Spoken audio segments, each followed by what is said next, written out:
A fashionable entrance. Excuse me a second. I'm sorry. I have to. Are we on yet? Yeah, I pressed the button. Okay. All right. Never mind then. I was like, excuse me a second. I gotta do a show. It'll wait till after the show happens. Boy, am I a little embarrassed. Not as embarrassed as my mom texting me in the middle of the show. But I mean, hey, she cares. So, hi everybody. Welcome to the show. I hope you all are having a delightful Friday or early Saturday, wherever you may happen to be. I'm Jared. We've also got with us today, we've got two others. If you guys want to go ahead and introduce yourselves. This is different. Yeah, I'm throwing it down today. So Jared's done. It's Friday. Mm-hmm. Yeah, I'm done this week. I just can't. I can't anymore. I can't even. I'm done. I can only odd. Hi. I push buttons. I'm Ryan. I make silly comments, and that's my job description. Thank you for that, Ryan. We appreciate it. Ryan, meme generator. Yeah. Meme generator. Yeah, and of course, get that on a lower third. What's up? Get that on a lower third. Meme generator. Oh, okay. Yeah, we could definitely do that. So glad to have everybody here with you all today. Our big happy tomorrow, Friday night, early Saturday morning, maybe Saturday afternoon, depending upon where you are. Oh, welcome. And we've got a bit to cover because we didn't have a show last week. Sorry about that. But we do. Are you guys already sending stuff to the Vesta board? Do I need to go get up and turn the cam? Oh no, you turned the camera on already. Okay. Okay, great. Isn't that something?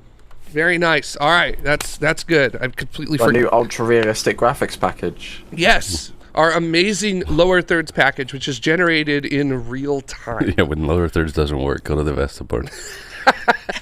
That is a way to do it, I gotta say. So that is a way to do it. Somebody's asking, what's the Vesta board? If you want to cut to it, that's that. Jamie saw, if you're in our members stream that we have after the show, and you can become a member by going to youtube.com/tomorrow/join. Hopefully I did that right? Sounds right. I always mess up on the plugs because it's close enough. Jamie talked about the story of why she got the Vesta board for here, and it was because, if I remember right, they had one at the TWA hotel, and it's cool because it's a mechanical system. So, yeah. So that's what's going on. Norman's saying, I see we have NASA class video right now. I'm not sure exactly what that means as to whether, are you talking about the quality of the video or the quality of the hosting, or I don't know. How dare you, sir? There are no potatoes here. Yeah, we do not have those. We have things. The Vesta board cam seems too dark. Yes, it is, because it's the lighting's just not the best over there, at least with it. I like it. Sakura's Light is saying there's no buffering this week so far, and Andy Law is laughing because how many minutes in are we? We're 3 minutes in. 3 minutes in, and we're already crashing and burning. All right.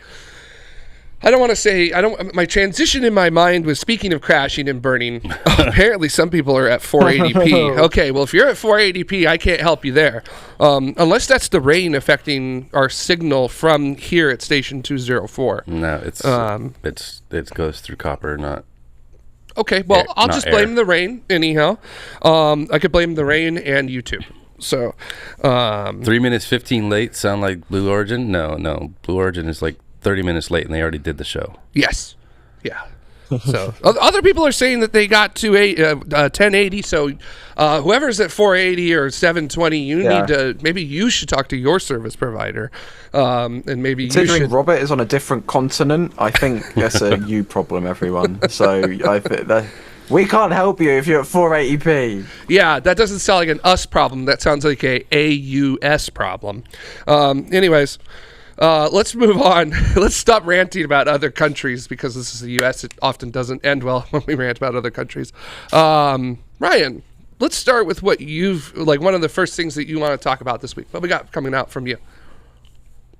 We had a Soyuz launch, but it was a strange Soyuz launch. Mm-hmm. It didn't have anyone on it. this is the second time that a Soyuz vehicle has launched uncrewed on the Soyuz 2.1A, which is the latest generation of the Soyuz rocket.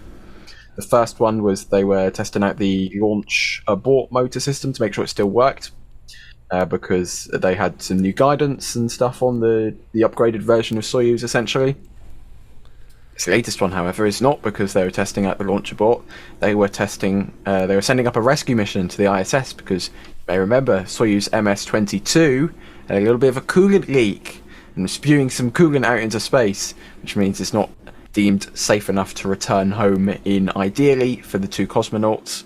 In an emergency scenario, it's kind of their only option, so they're just going to have to, fingers crossed, hope it goes well, hope we all survive on the way back down.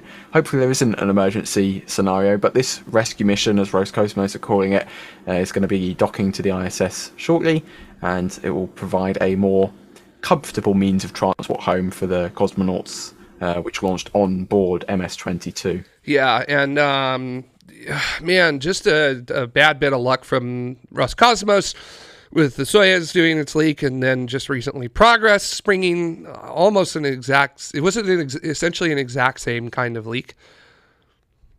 It was pretty similar. Man. So I think Gary Kundal kind of has the big question that we're all asking ourselves, which is, why are Russian spacecraft all of a sudden having all of these leaks? Well, the first one was blamed on a micrometeorite. We got imagery of that I think last week sometime. Eventually, it took them a while to release it. They released the imagery of MS-22 after the Progress MS-21 had started leaking. And they look very similar. They're in similar spots. So if the first one was a micrometeorite, it's kind of rare that the second one would also be that, and it looks the same. So Soyuz and Progress are similar enough that they share coolant system functionality and things like that. They share components. Yeah. So is there something going wrong in the coolant system, or is Russia just having really, really strangely, suspiciously bad luck? Yeah, and it's been really interesting that there's been a bit of a streak of bad luck for things on the International Space Station as well, because we had the most recent Cygnus get a piece of FOD basically stuck in one of its solar panels, preventing it from opening. I think it was NS-18 SS Sally Ride with that there. It was still able to successfully get to the space station and berth and deliver its cargo, and I believe it's still there.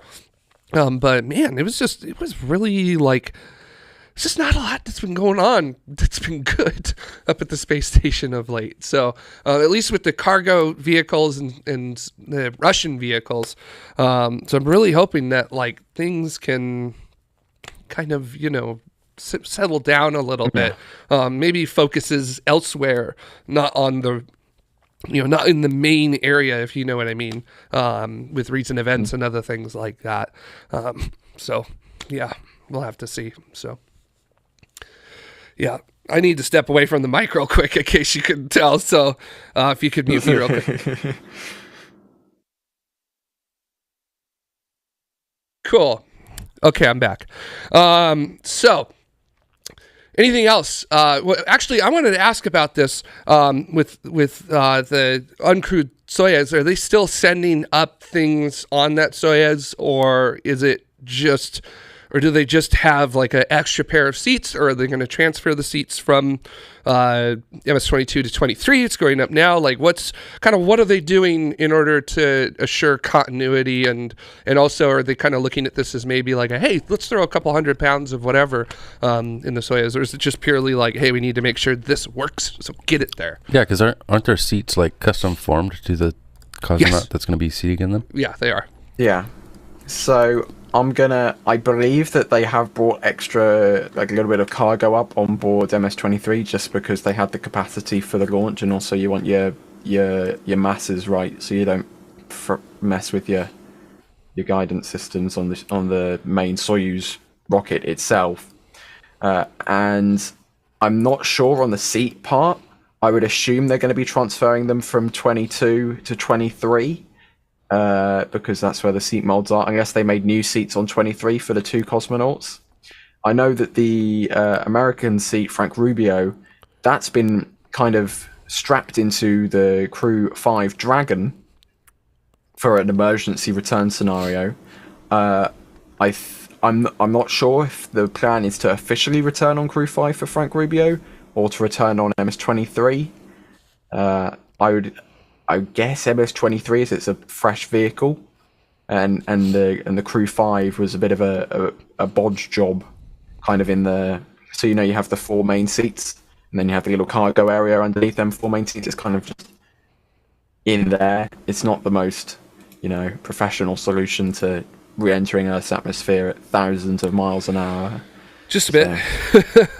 So I'm reading that they are going to take the 2 seats from Soyuz MS-22 and move them to MS-23, and they will take Rubio's seat out of Crew Dragon and move it back into Soyuz MS-23, and then they will stay on board.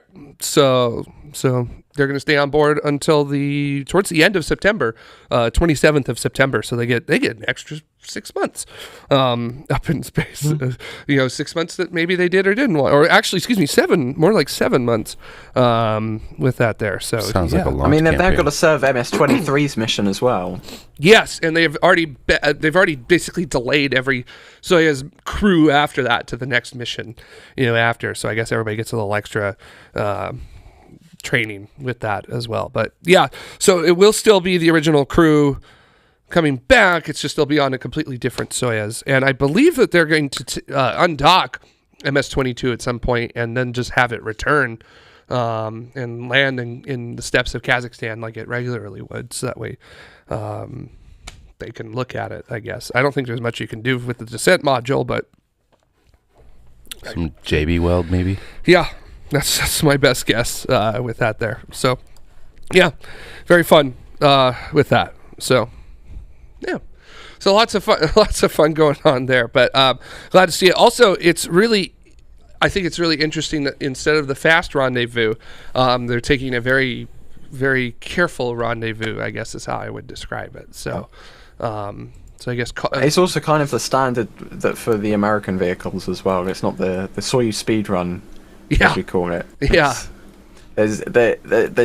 don't think they're really in any rush to get it up there. It's not like you have 3 people crammed inside a teeny tiny Soyuz capsule because it's uncrewed. So I think they can take their time, and it's highly unlikely that there will be any kind of scenario where the crew need to return on MS-22. So I think Roscosmos have the flexibility in order to just take a bit more of a chilled approach to this,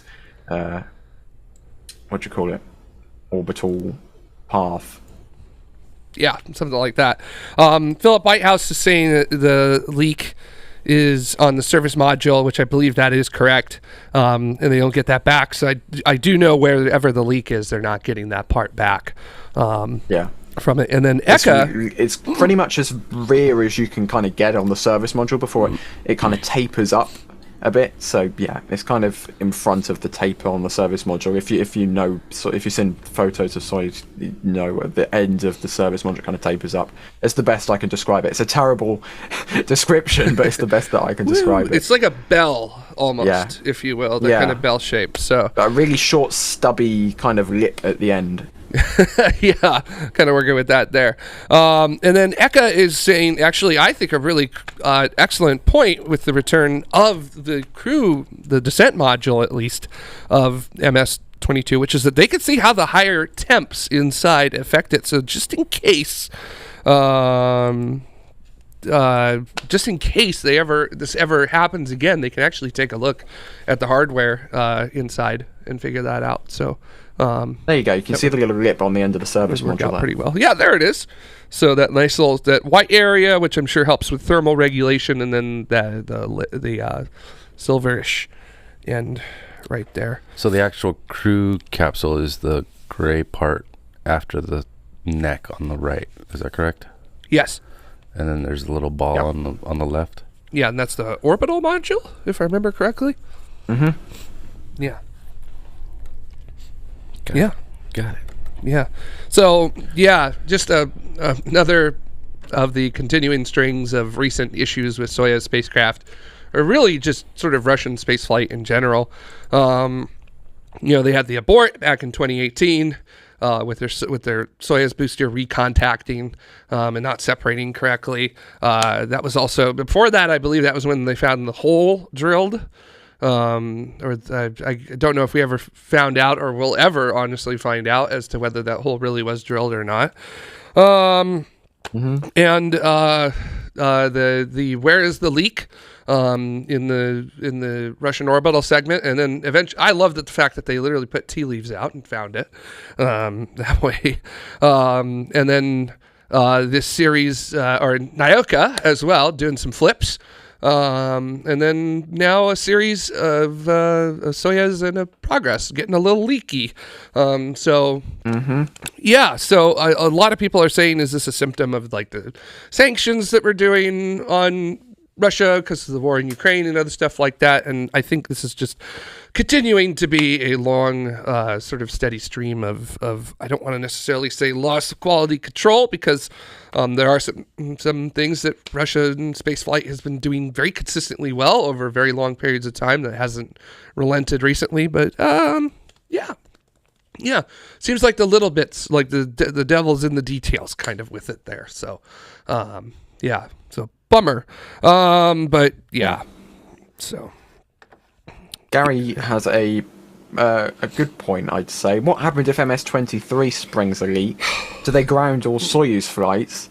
And my honest answer to that would be it's kind of Russia and Roscosmos who are in charge of grounding Soyuz. It's their vehicle from their pads. So if they decide that MS-24 isn't suit to fly, then that's going to be their decision to stop flying the vehicle. However, if 23 springs a leak, how are they going to get the cosmonauts home? Theoretically, everyone could fit on board a Dragon. However, for political reasons, Roscosmos, Russia, they don't really want to have to do that. Yeah, I think Eka brings up a good point, which is that Russia won't ground. Absolutely. After, I believe it was Soyuz MS-10, which is the one that had the abort, they had no intentions of grounding the vehicle even at the beginning of the investigation. So, and in addition to that, I could see NASA basically saying, okay, well, we're done flying our astronauts on Soyuz at this point forward. So we're going to bring Frank home on our Crew Dragon, and we have and especially since Starliner is soon going to be coming online as well. The reason NASA flies on Soyuz is to give them the redundancy in case, heaven forbid, something happened to Dragon. If with Starliner coming online, hopefully in the next couple of months, with the first demo crew mission of that vehicle to the ISS, that will then give NASA 2 vehicles that they can rely on to get their astronauts into space, which is the whole reason that they fly on Soyuz anyways. It's redundancy. Yeah. If this one springs a leak, they better rename the Dragon SS Broomstick. I like it. I'd be fine with it. Or what was it? Trampoline. Sorry. Yeah. Broomsticks and trampolines. Broomsticks and trampolines. It's just kind of how it goes. Robert's asking, could Rubio come back on the demo mission for Starliner if NASA wanted? I don't think so. I figure that they've already put his seat liner in a Dragon. I figured they would probably favor Dragon over Star, especially because this is a demo for Starliner, and I need to be muted again real quick here. Technically, this is a test. It's a demo flight. It's a test flight for Starliner. Dragon is a proven vehicle. It's operational. They'd rather put it in a more trustworthy, isn't really right, a more reliable vehicle, Dragon, which has never really had Dragon 2's never had a fault on an ISS flight. Starliner has a 50-50 success rate so far. We'll see how that turns out with the crew flight test. I won't go any further than that. Yeah, and I don't know if a Sokol suit would work in a Dragon exactly. I don't know if Dragon that is used for NASA flights is like set up for life support for 7 people, but also typically it's a very short period from undocking to splashdown. So I guess maybe it would just be like, is the Sokol suit capable, of being able to support Frank Rubio from undocking down to the splashdown in case they have, a depressurization event. God forbid something like that were to happen. How long can you hold your breath? Man, I hope it's tens of minutes with things like that. So also, have we still Marty. have we still not learned from the Apollo 13 square peg in the round hole instance? Like, why doesn't this stuff work together? I bet it's ITAR. ITAR doesn't. That's no. I bet someone would just go ITAR. I don't accept that answer because everybody makes the same docking ring. Yes, but that doesn't mean you're going to make the same life support systems. You can make them compatible without sharing ITAR secrets. That would be nice. Just saying. I'm pretty sure that they I'm can not be an engineer or bolted together anything. if they need to be. Armchair engineering two different life support systems together. It's a very simple process. Oh, it's a piece of cake. Yeah, but the requirements are the same, aren't they? Yeah. Keep the meat in the suit alive. Like, how hard can that be? It's just like keeping the meat and the wrapping from molding out. Yeah, It's fine. We could do it. Just a bunch of preservatives. You're good. I don't care how you do it. Just make the connections the same so it can be compatible with other things. Yeah. Oh, you know what? I feel like with Loopy, this is a really good point, which is that the answer now isn't ITAR. It's more proprietary corporate IP in terms of potential incompatibility between Starliner and Dragon. But that also doesn't really that doesn't really explain. I'm hearing buzzword. I don't understand the synergistic in inoculation of that. Yeah. Anyways, yeah. This is brilliant. Philip, that's great. I love that. And then also Andy, very true here. I think Now we've just got to wait for the European Union to come in and make one common connector for all spacesuits to use, and then give that to ESA. They got that stupid use on their three-prong thing that doesn't fit anywhere else. Yeah, how was that for you, Dutta? Stupid converters. I guess we weren't there for 5 minutes before we blew appliances up, plugging them into UK power. I tell you. Ooh, actually, I want to say Eka's bringing the good points today, which is that NASA could have spread a common interface, SPECT. Can't read today. NASA could have spec'd a common interface. I'm trying my best. Could have spec'd a common interface, but they didn't. Yeah. So, because that's what they did with the docking rings. They spec'd a common interface, right? That everyone you're took. You're not giving up anything with ITAR on that. No. Yeah. No. That's a miss. There's Dragon, Starliner, China's Tianzhou, Dream Chase, like all of these vehicles. They're all using the same docking system. They all work on the node ports that are on the Harmony module. Just make the suits and require the same connections. I don't understand. Yeah. And I think Headcrab also there is it working. is. Oh, right. That's why. Yeah. Dang. Call your Congress people. Yeah. Oh, by the way, Loopy bringing up a very good point here, which is that the common interface was incidentally based on the Russian docking interface. Yeah, I don't care where it comes from. In case we all forgot about that. So I don't care where it comes from. Just make it all the same. Doesn't necessarily. I was just trying to say this isn't necessarily going to be taking a American or Eurocentric or Russo or I don't know. We're just trying to figure out, like, just make it happen, right? Shut up and do it. So. I'm not American-centric or Russian-centric. I just want human-centric. Yeah, so that, but then there's that one... People survive. And then there's that one problem, right? Yeah, that's the one. So, all right. Well, I think... But the space station is supposed to transcend that. Sorry. Ask where they have their dinners. It's pretty rare for them to come together for dinner. I'll say that. So, anyways, I think we've beaten this horse into the ground with this. We'll have to see how things go over the next week, and then hold our breath for the. Actually, I feel like for the question, how long can you hold your breath? It's going to have to be 7 months at this point. But I did want to say, with the transition here, speaking of armchair engineering, boy, has the floodgates opened this week. Because a certain thing came out that was once the bane of all of us Finally, who actually do this for real. After years. Because people would say, well, you could do it in Kerbal Space Program. Why can't you do it in real life? guess what? It's time for the second peak. Now you can do it. It's Kerbal Space Program 2. Early access. It's early access. Remember, it's early access. Kerbal Space Some of the Program, bugs the I've been resurgence. seeing on streams today is just absolutely incredible. Hilarious. Game not working at all properly, but it's hilarious, and it's also early access. It's what else do you expect? The people who are expecting a final released game today, it's early access. The bugs are hilarious. You've just got to take it on the chin, take it with a pinch of salt. It's brilliant. Yeah. T-Man is asking, how do you guys like KSP2 so far? Dada, when was the last? Did you ever play Kerbal Space Program? I think I have it installed on my old laptop, which has not functioned in a year. Okay. I haven't played it in a very long time. Gotcha. Did you enjoy playing it though? Yeah, I enjoy playing it. It's a time suck that I just don't have bandwidth for. But I thoroughly enjoyed the time that I spent in it. My problem is I go like all in. So like I want to build a cool ass rocket and do a full mission, and it just takes so much time. Yeah. And the learning curve is tolerable, but it's just a time suck. I've got 2 kids and a wife and a full-time job plus full-time plus job.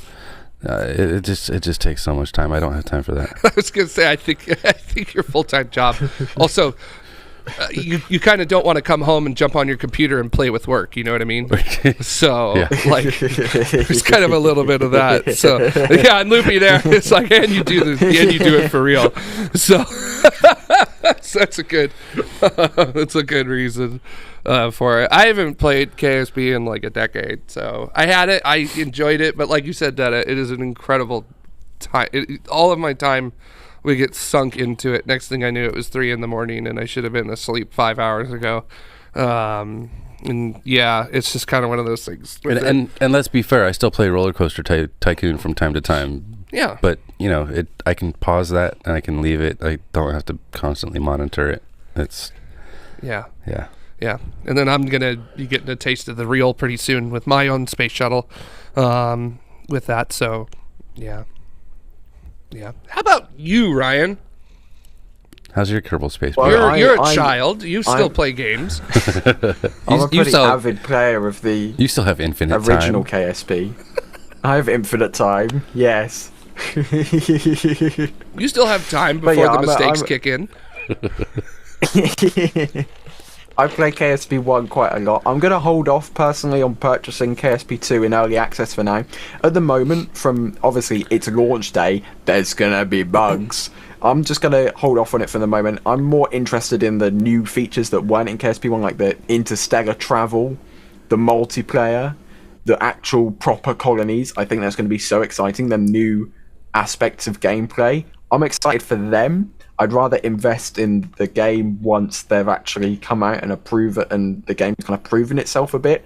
Because at the moment, in my opinion, you can get visual mods for KSP 1 that bring it up to or relatively near the visuals of KSP 2. It already has thousands of mods that have been developed over the last decade. It's a much more stable platform. There's less bugs. In the performance, you can make your own judgment on what kind of specs are required for a PC that can run it. So I'm just going to stick with the safer option for now, and then invest in KSP2 at a later date. I'm going to side with Alex on this one. You should be able to install that and go. Yep. And just the sheer number of mods and whatever that are available for KSP, even KSP1, like, I ain't got time to manage that. Yeah. I watched Scott Manley's video of him doing the demo of KSP2 when he was at the launch party in Europe. Mm-hmm. Yeah, it was really cool. I definitely like the updated interfaces and stuff like that, at least from my perspective, as someone who like enjoys the real I think thing. the new UI actually looks a lot more fresh, a lot more modern than the kind of the KSP1 interface is a bit more like iOS 6. Yeah, well, I mean, it worked for when it was, as Loopy said earlier. I don't know if we pushed that to air, but which is a fun fact: the first version of KSP1 released while the space shuttle was still flying. So, Yeah, it's been a little bit of time. So I think, that fresh look definitely needed, and I think they nailed it on that, at least with the UI. KSP wasn't able to pull me away from X-Plane. Let me put it that way. Okay, but you're like, how do I phrase this nicely? A nerd. Yeah. But I'm a rocket nerd too. I was gonna say, if tomorrow you are like the uber dork, so I'll take it. But I say that with the utmost affection. Well, that's of course. Is there another way to take that? No, I don't think so. Okay. So, yeah, I love you, Dada. So that's the way it is with us here. I really want to like play it, but I also would have to get a desktop, I haven't had a desktop in. I realized this when I was watching Scott Manley's video. I was like, I haven't had a desktop in 12 years. Like shuttle was flying the last time I had a desktop. I've just had laptops from here. My desktop is 15 years old. Oh my god, what am I doing with my life? So, yeah, and then also, are they gonna do? 13. Like what is some of the since Ryan, you're like the young guy here, and you're the small boy of the show, and you're hip and cool, and you understand all this. What are some of the things that they don't have in KSP2 right now that they're going to be putting into KSP2? So there's a lot of kind of, I describe them as like base features that were in KSP1 that are yet to be implemented into KSP2, like really simple stuff. So I'm going to try and explain this if you don't play KSP or haven't seen KSP. So there's a feature called Auto Strut, which basically makes your rocket not floppy. That feature is not in KSP2 as of yet. The parachute deployment sequence, in KSP1, they kind of spread out and don't touch each other like parachutes are meant to. In KSP2 at the moment, they clip together, kind of a visual aspect. And then there's a lot of bugs in KSP2 as well, which will all need to be ironed out. Moving further down the line, as I said earlier, they want to introduce interstellar travel to a brand new star system, which is going to be loads more content than KSP1 could ever handle just because of the restrictions of the game. Like Loopy said, it started flying. It started being developed when the shuttle was still flying. This is not a brand new piece of software. This is several years old, so they can do that with KSP1, which is KSP2 is going to be able to. Basically, KSP2 gives us a brand new kind of base layer to build off of, and it's a much more advanced base layer than KSP1 ever was. And then there's the new colony system. There's going to be like automatic kind of movement of payloads and produce and stuff like that. Basically, really cool nerdy stuff that you could only have imagined with KSP1, and KSP2 is actually going to make it happen. You're no longer going to have to bodge together colonies out of crew capsules and stuff. You're going to have actual proper colonies on different worlds, and it's just going to be absolutely awesome. Yeah, I think the farthest I got in KSP1 was I was trying to build a geostationary communications constellation. I think that's what I did. So I think that's the farthest I got. So sounds like it's a lot of fun. It's incredibly fun. It's just it's a time suck. Yeah, that is the thing. It's just jeez. So yeah, and it just came out officially released today, if I recall correctly, right? Yep. So early access dropped this afternoon local time for me. So that would have been sometime in the morning for you in the across the pond, as they say. Yeah. There was a demo event a couple of weeks ago. Some KSP creators and journalists and other aerospace people got to try out the game and release that content. The embargo for that ended on Monday, so they released on Monday. That's why you saw every single space YouTuber ever releasing all of their KSP videos at the exact same time, the exact same day. But yeah, so officially out today, early access, and then I think they're going to be working through the updates over the next few months. So I wouldn't expect a proper full release, version 1.0 kind of release for at least a year as of yet. I'm expecting that 2024 or 2025 maybe. Yeah. So hopefully like halfway through 24. To me it seems like they were just basically like, hey, we need to get something out to whet everybody's appetite. They've been waiting so long. So it's good that they finally made an update. This is buggy. This sucks, but get it out there. Give the people what they want. So it also it gives the devs a massive pool of players to bug test. which is something they could never get in-house. And they've also been paid, instead of having to pay bug testers, they've been paid by the bug testers. Yeah. It's been just genius. I think you might know a car company that did that. They just crowdfunded debugging. Yeah, exactly. Problem solved. That's not a new idea, though, so I just want to throw that out there. So I can think of plenty of companies that have done that before, and clearly nothing's ever gone wrong with that. But it does sound like it's a lot of fun. I do want to ask, are they ever going to do a VR version of it? Because I do know one thing. I've been talking with folks about getting a desktop for VR, because if any of you guys like follow my Twitter or know me in person or things like that, you know that I'm a huge F1 fan, a huge endurance racing fan, so I've been really wanting to get like stuff to do that with VR games and stuff, like with racing and things. So are they gonna be astronauts finally? I don't know if there's any plan for official support for VR, but with the default base game visuals that are in KSP2, which are absolutely incredible, I wouldn't be surprised if there is some talented modding community out there that creates a compatibility mod for like the popular VR headsets like HTC and Oculus and so on. I was gonna say Sakura's Light just says it right there. There is a VR KSP1 mod, so there you go. So I expect mods. So a KSP2 okay with mods, I assume. I assume it's going to be okay with mods as well. I don't think they've said it's not going to be okay with mods. KSP1 is literally built off of mods. KSP1, loads of the features in KSP1 are inspired or taken directly from mods. Modders have become developers. You know, Good luck stopping that Kerbal community. Yes. Yeah, With that's their power the entire combined. Kerbal community built Kerbal Space Program. So yeah. All right. Good stuff. All right. Well, I'll have to.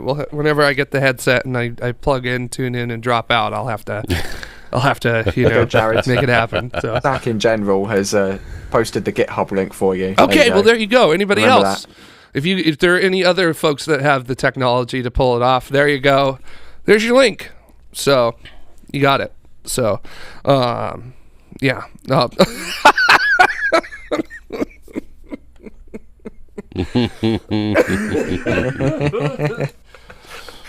Jared's got again.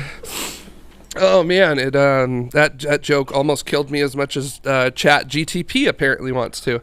All right, so very, very, very interesting there with that. So, do we have anything else to talk about with KSP2, or does that pretty much wrap it up? Other than have fun.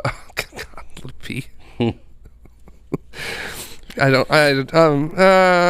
If you guys want to push it, you can. I'm not gonna. So, no it's a good inside joke, but we'll leave it there. Yeah. So, yeah. Oh yeah, Robert has a good point. There's no re-entry heating in KSP2 yet, so Gotcha. kind of a important aspect of re-entry. But early access. Well, there's your there's an advantage to do it. You don't need the Pika X yet. Just you can throw things. So you could cook your pizza doing it on here. So Silver Smith has a question relating to what I'm going to suppose is Soyuz MS-23.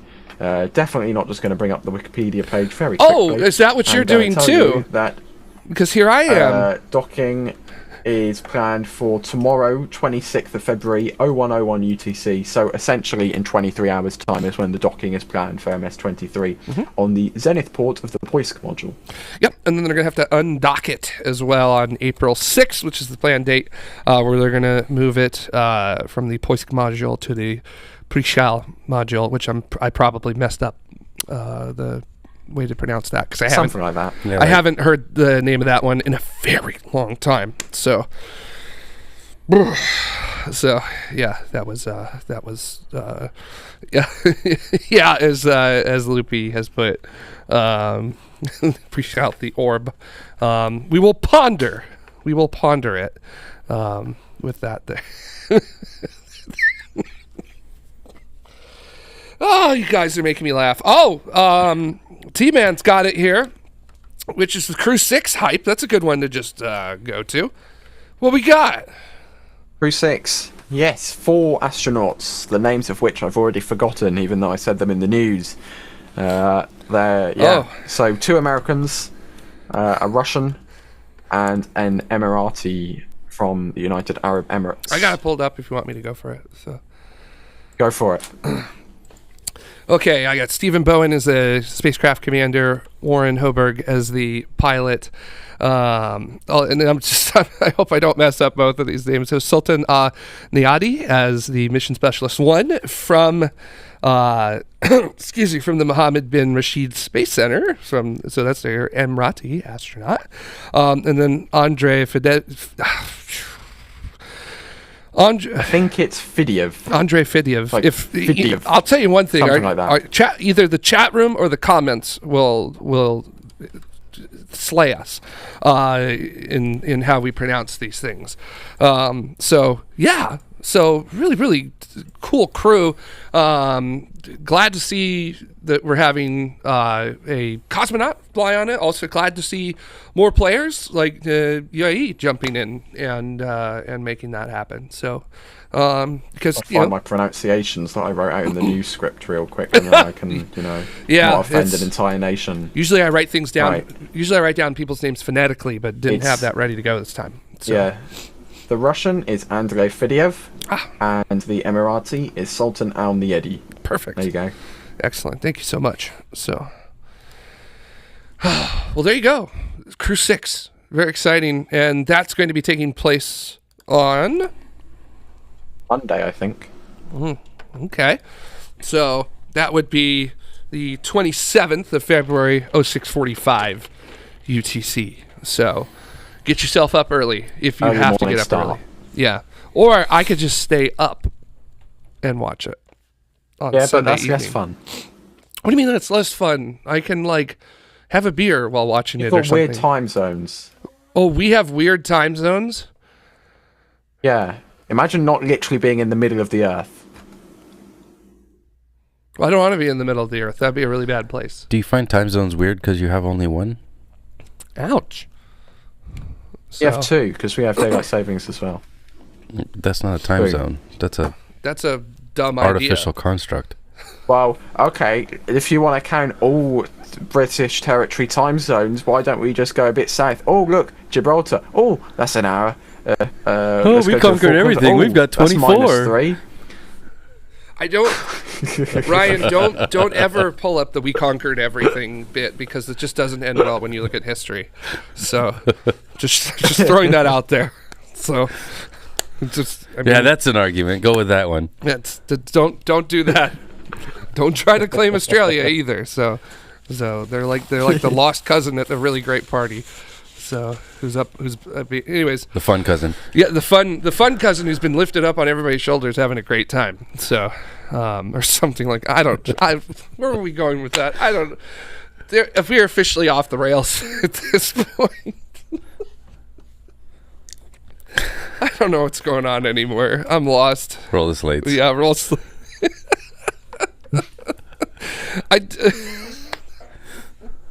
there anything else we want to say about Crew 6 with that air? Or are we good? That's about it. That's about it. Well, the crew. I will just note that the Crew Dragon vehicle is Endeavour, which was the first ever Crew Dragon vehicle to carry crew. This is its 4th mission, I believe, doing crew Demo 2, Crew 2, Axiom 1, and now Crew 6, if I'm correct. Nice. I always think about Axiom 1. I'm sorry, because it's every time I remember seeing like photos or videos of the crew from Axiom 1, they all looked tired. Like they did not look like the astronauts are most of the time, where they look like fresh and they're just happy to be there and they just think it's like I'm having a great time.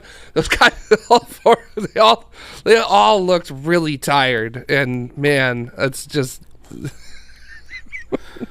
I think they were He's gone again. Coming off the ship looking like a Nick Nolte mugshot. yeah, they kind of were. I don't think they were expecting to work as hard as they did, but I mean, that's what happens when you end up doing that, right? So also, I don't think they had sleeping quarters, if I remember correctly, as well. So. Secure us right.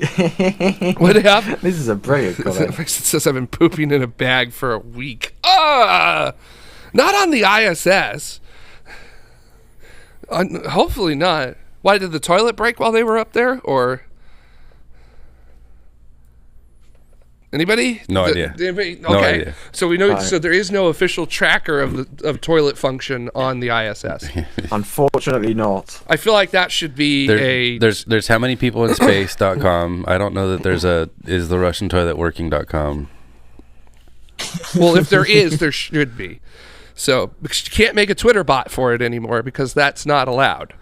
So What are you, doxing the toilet? So just remember, with Twitter, you can't you can't dox people, you can't write bad things about its owner, and you also can't have bots.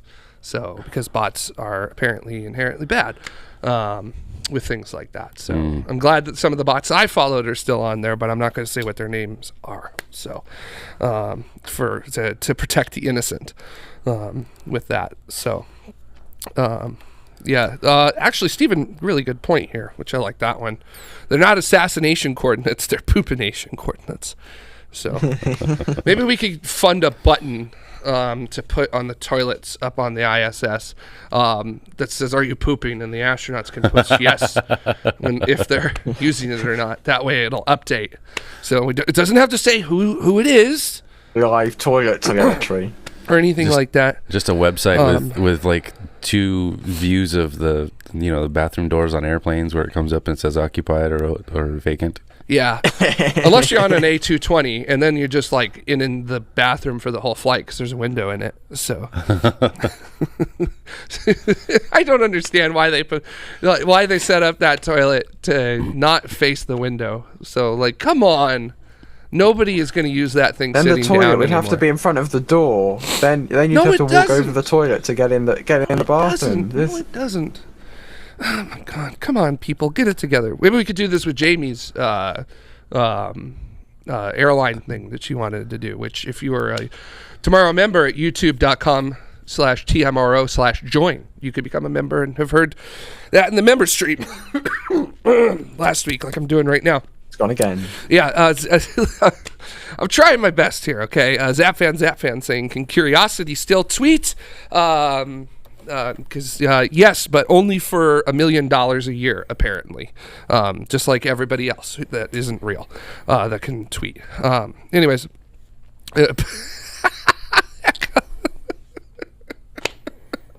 I would pay a lot of money to see that. I would It'd be a love bit awkward in turbulence. would be the funniest bit to do it in. Like, that is always like my biggest fear in flying is going to the bathroom and then like a huge amount of turbulence just like hits. And then I'm stuck in there and I'm like, what do I do now? Does a toilet have a seatbelt? I don't know. Do they? I don't know. Because I've never used a public I don't think so. a restroom on a commercial flight. I haven't used one in years. So I don't remember. Maybe someone in our chat room can say. Tim says put a bath on the vomit comment. I think you may run your bath, go away for a snack, and then come back to find that your bath water is no longer in your bath. Yeah. I like this, which is true. I just want to point this out, which is that the shuttle did have a seatbelt for its toilet. For a completely different reason, though. Yes. Dada, would you like to Stop you floating explain? away whilst you're doing your business. Oh, So I just did it for you. Sorry. Yeah. So you don't propel yourself out of the toilet. Okay.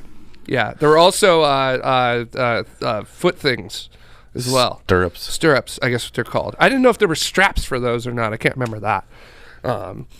It could have been Velcro pads. And actually, there's a really great video at the California Science Center with, I think it's Mike Massimino, actually showing how they toilet train Really? the astronauts, because they have to toilet train them, and they have basically a fake toilet, at Johnson, and then they have another one that has a video camera in it because they have to learn how to align correctly to generate. They have to align the yogurt dispenser with the hole in the cup.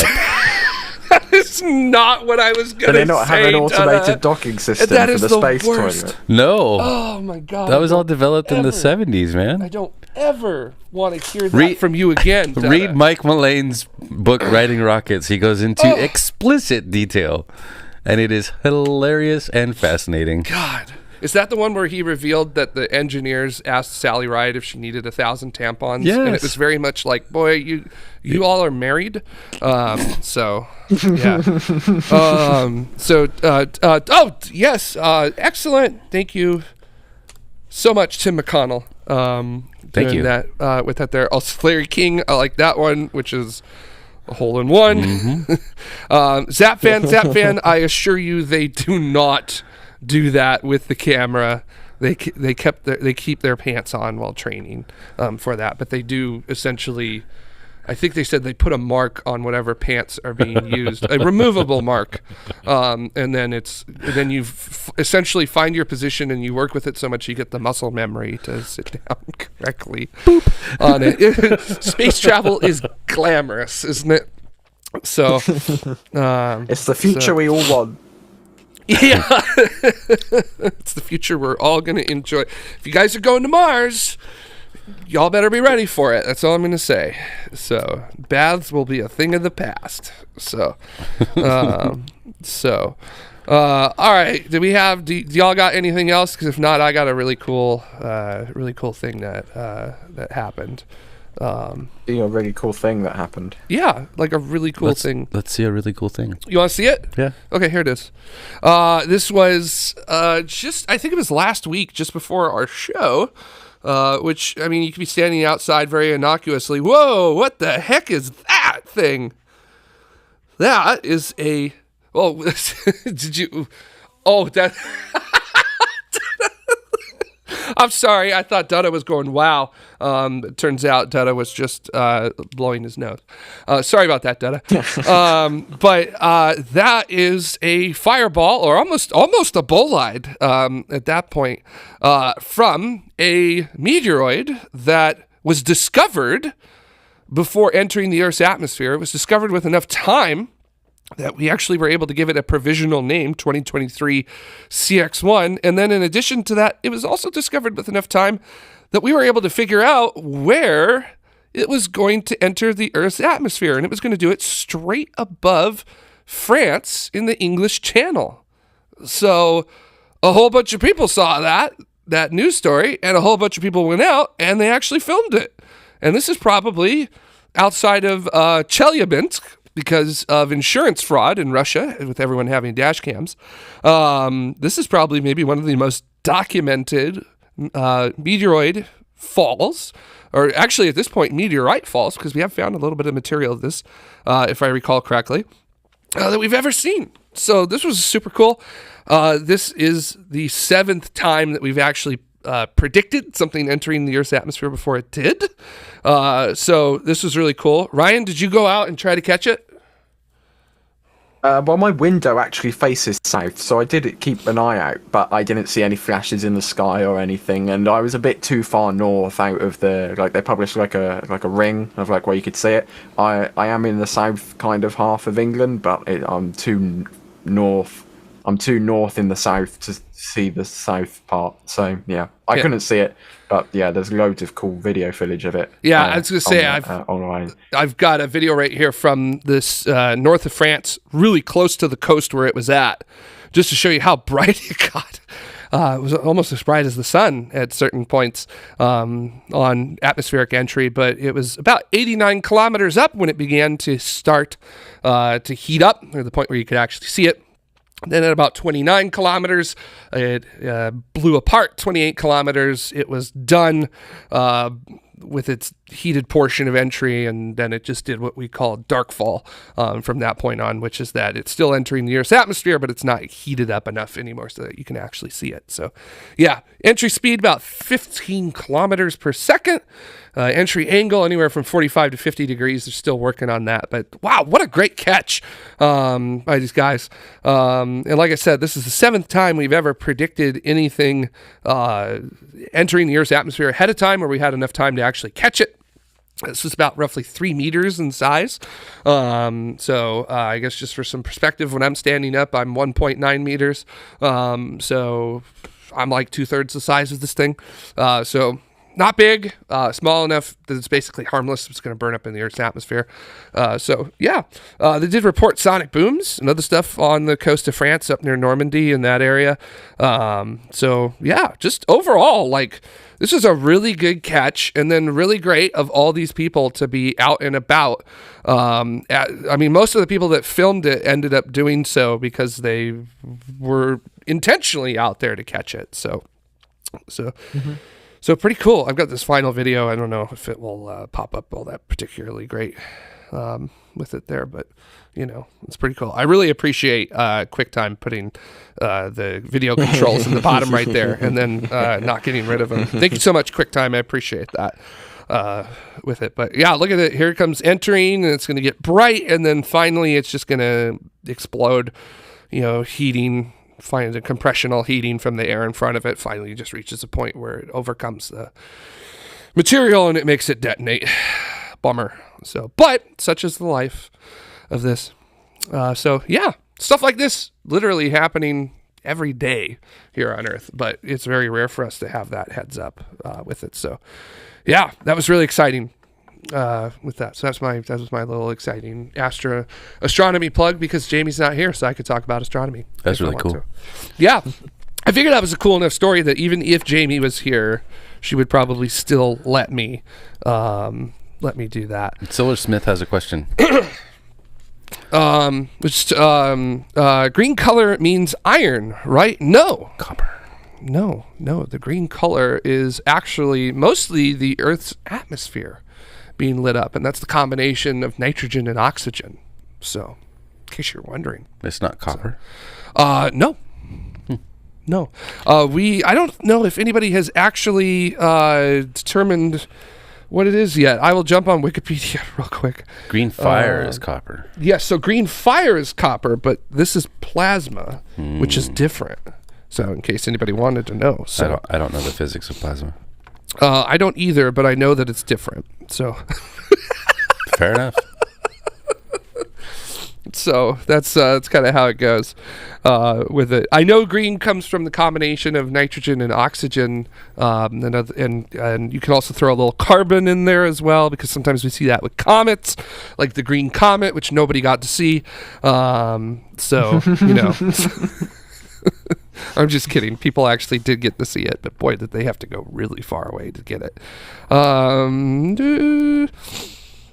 Actually, excuse me. They have found pieces of it, roughly about 100 grams so far. It's been described as dark stone. So very interesting. So I'll have to do a follow-up on that when it actually appears with that. So very cool. So yeah.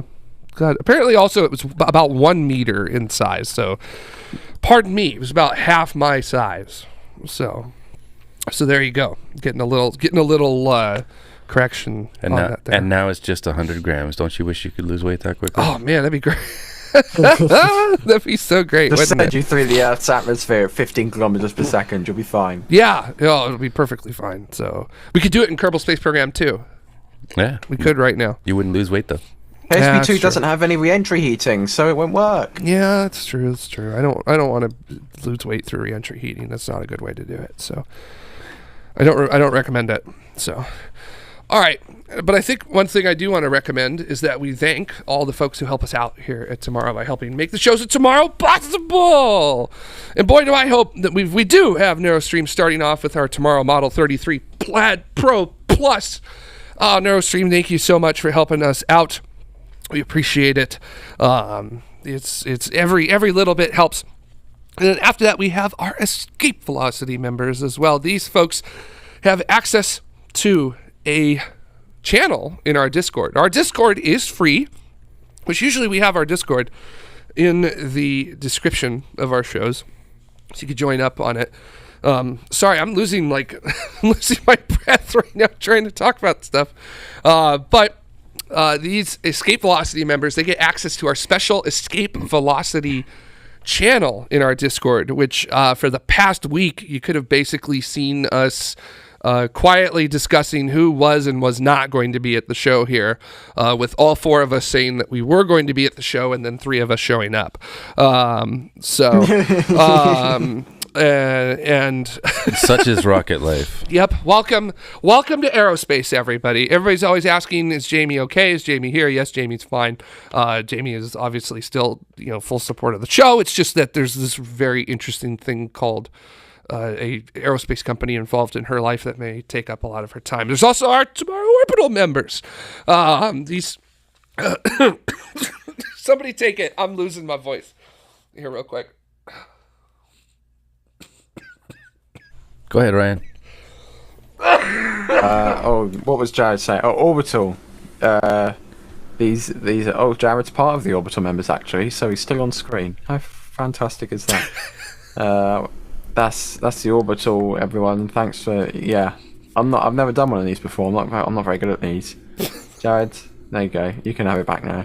All right, thanks, Ryan. These are our suborbital members. And remember, if you would like to become a member of Tomorrow, you can head on over to youtube.com/TMRO/join. What do you get as a Tomorrow member? Well, you get to stay on for our members only stream, which we're going to be going straight into right after this. And I see Dave's World celebrating 1 month of membership. Congrats to you, Dave. Glad to have you on board with that there. We also have our ground support members. It is as little, believe these folks, it's as little as a cup of coffee a month to support us at this level, and you get your name in the show. You also get to come to the after show as well, which we don't post that. That's private, and we're I feel like a lot funnier in the after shows, and we can actually talk a little bit more openly about things sometimes in the after shows. I mean, nothing related to our work because we're all pretty much aerospace people, so we literally do not talk about our work to each other. Which, I mean, that's funny, right? We're all a bunch of friends and we just don't tell each other what's up.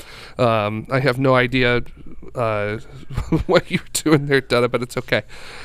So we also do have. It's escaping me. I can't believe again. It's escaping me. It really is escaping me. Systems support. Thank you, Dutta. Oh my God, I'm so sorry, systems support, folks. Those folks give us as little as 99 cents a month. And they're still allowed to come in and talk to us in our members only stream and watch me completely forget about their existence on the show. And I just feel like such a idiot for this today. So this is how it goes with it. Welcome to Tomorrow if you're just joining us for our first episode or your first episode. Oh my God, I can't yes, your first episode. Thanks for watching the show. I'm ending it right now, and we're going to go ahead and go to our members only stream. Good night. Bye, everybody.